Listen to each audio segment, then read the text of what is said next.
Good morning. It's the beginning of the end of poop.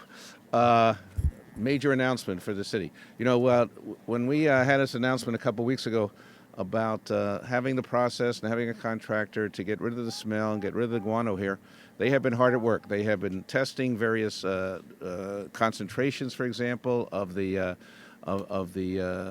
material they're using. They have, looking where birds and seals are.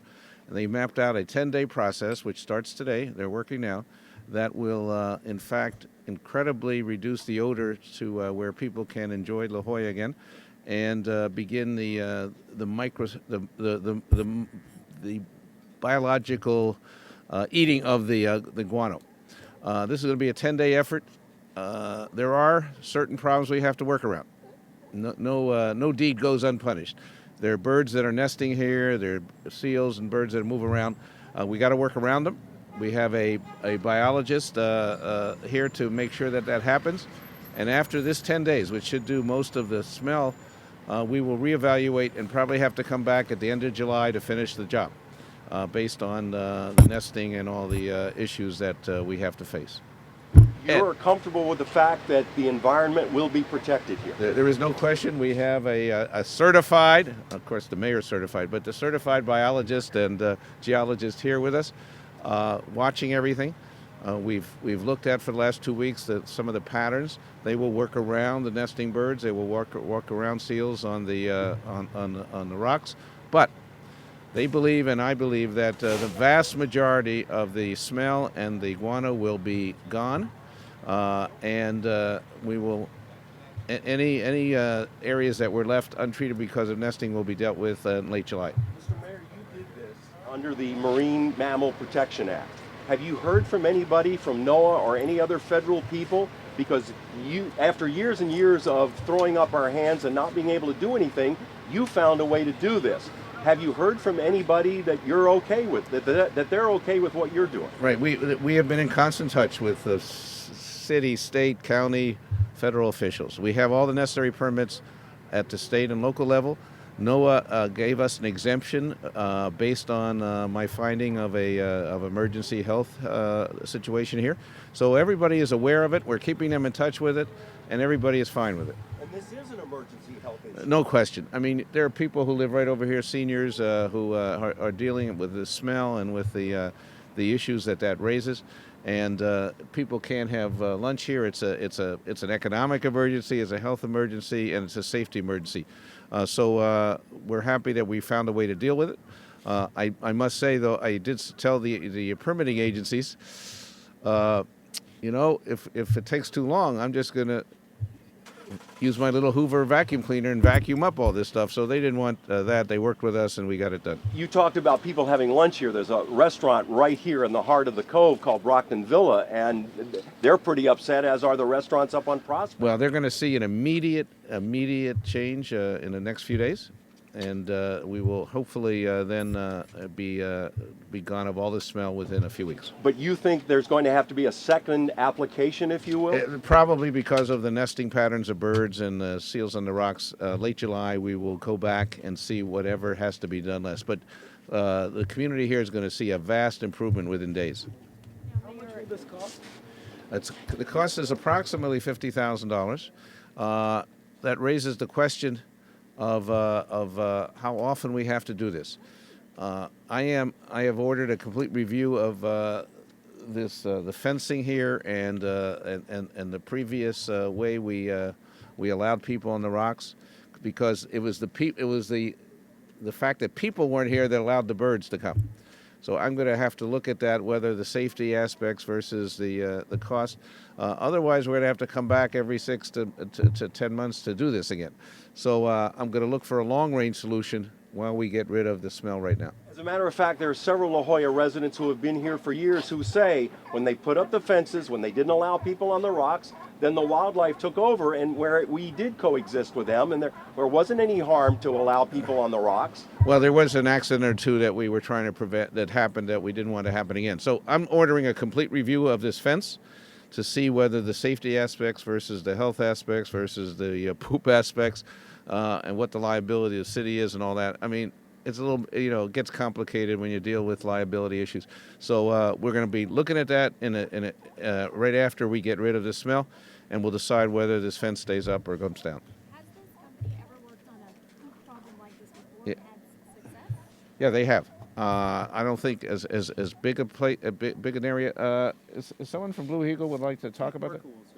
But how about Blue Eagle and their experience?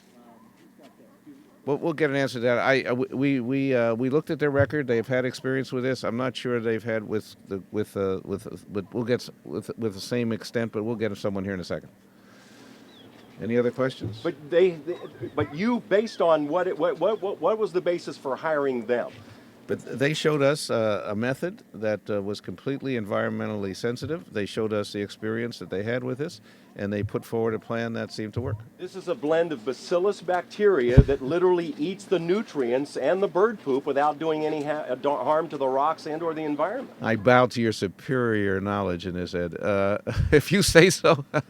The idea is that once the nutrients of the bird poop are gone, then this so-called blend of bacillus literally dries up. Exactly, and dies. In fact, now I have a community group that is there for the protection of the bacillus. That's a joke, Ed. Keith Merkel is our biologist. I want to talk a little bit of biology, but talk a little bit about Blue Eagle's experience in doing this, if you can. Sure. Keith Merkel, biologist. What else do we call you? Thanks. Biologist is Certified. fine. Yeah, Blue Eagle has used this product. Principally, it's developed for the food industry and waste disposal industry, and so it's used principally to digest waste products that have oil and grease and fungus and so forth.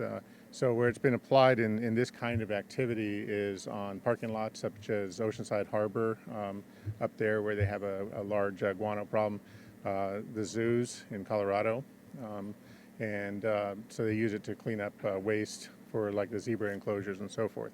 And so the question that you'd asked earlier is what happens with the bacteria. The bacteria grows and propagates itself in the guano as it feeds, divides and so forth, and as it runs out of food, it stops producing the water, and as it dries up, then it dies off again back to lower normal levels. Now, you talked about parking lots and zoos, etc. Has anything like this been done in a sort of a tidelands, tide pool atmosphere?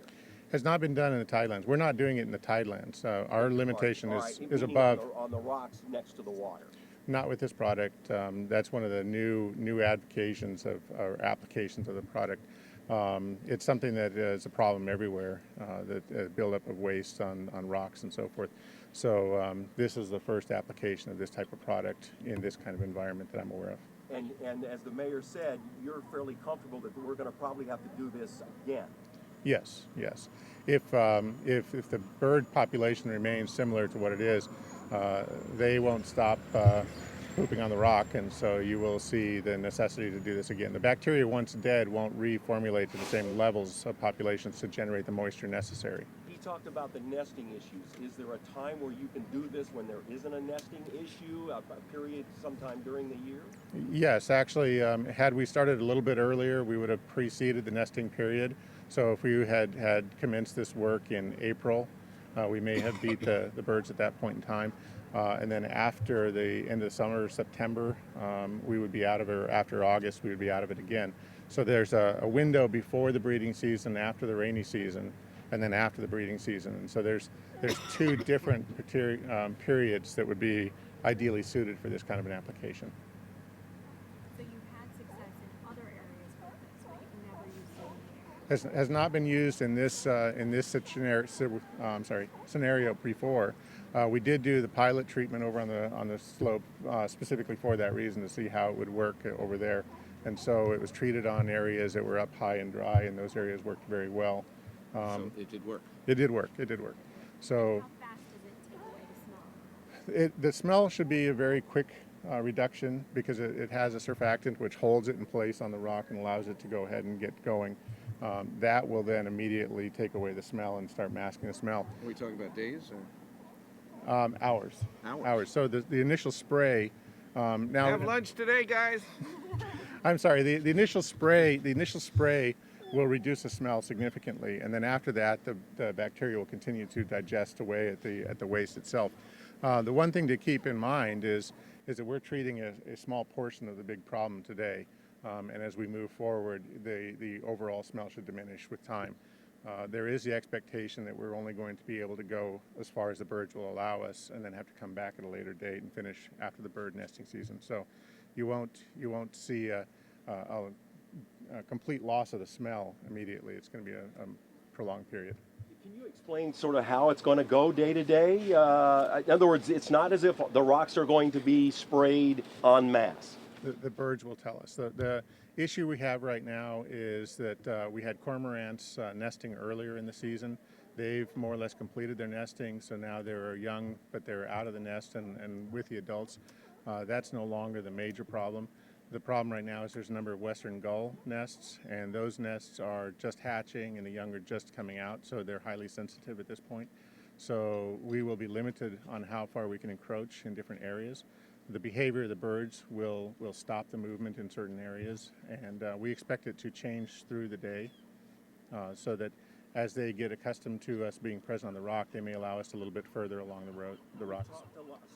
We talked a lot about the birds. What about the sea lions and the seals and the other wildlife? The sea lions we expect will relocate off the rock as we approach. There are some concerns that the large bull sea lions that you see up on the higher rock won't leave. And if that's the case, then we will work around whatever they want to hold on to. Usually early in the morning, they're not on the rock. Low tides are not usually on the rock. And so there will be periods that we expect we won't be able to get into those areas, and then periods where we can. And so the idea is we'll just watch and wait for them to move out of the way and then get in and treat between their presence. Mr. Mayor, this is a $50,000 contract. Is that only applicable to this 10-day period? If they have to come back, say end of July? No, the contract is applicable to the whole work that they're going to do, whatever the phases that we do. So we have the money to do that. We have to do it, and then we'll be looking at the long-range solution, whether this fence goes or if there's some other mechanism to do that. I think that they're going to invent a new thing that if they just spray it in advance, it'll keep it off. Yes? Yeah, well, I just invented that right now. it was phased intentionally because we knew that we were running into the breeding season. And so the contract was led with the idea that they would go as far as they could. I'm talking about preventive. Like, when you know snow is coming, you put out the salt. I'm sorry, I'm from the East Coast. So maybe when we know the guano is coming, we lay this stuff out in advance. We'll be looking at that. I'm a very creative mayor. We'll figure it out. Thank you, guys. We're going to talk to the folks down doing this stuff. Appreciate all the interest.